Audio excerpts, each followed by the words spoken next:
Les actions restent orientées à la hausse et voici une preuve de l'incrédulité des investisseurs.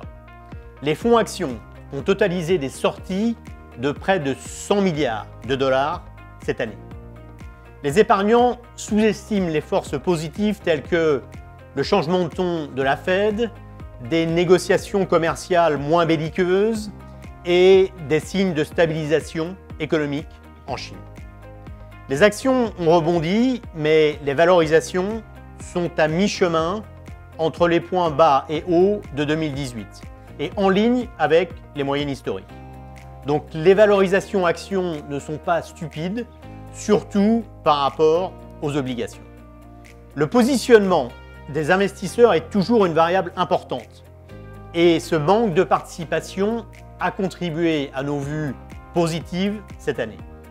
Nous voyons maintenant les premiers signes d'optimisme de la part des investisseurs. Par exemple, les valeurs cycliques ont surperformé les valeurs défensives en avril, un signe que les investisseurs reprennent confiance dans l'économie. Même chose sur le crédit.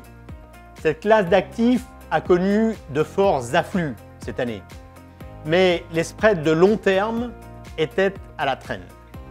Plus récemment, la courbe de crédit s'est aplatie, suggérant un plus grand appétit pour le risque.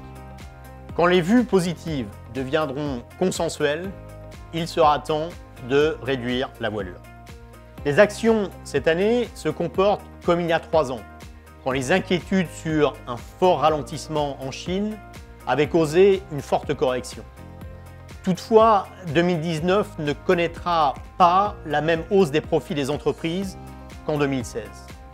D'ailleurs, les anticipations sur l'économie se sont améliorées, mais les conditions courantes, surtout en Europe, restent modérées.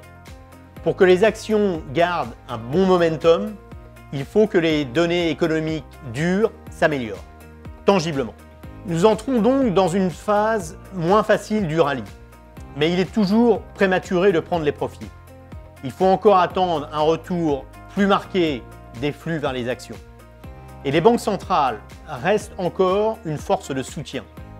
L'inflation demeure très faible. Draghi va quitter la BCE dans moins de 6 mois. Il a fait un travail remarquable en repoussant les limites de la BCE, mais il n'aura pas comblé le manque de crédibilité.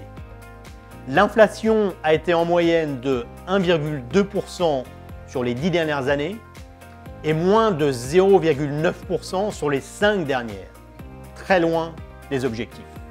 Les anticipations d'inflation restent déprimées.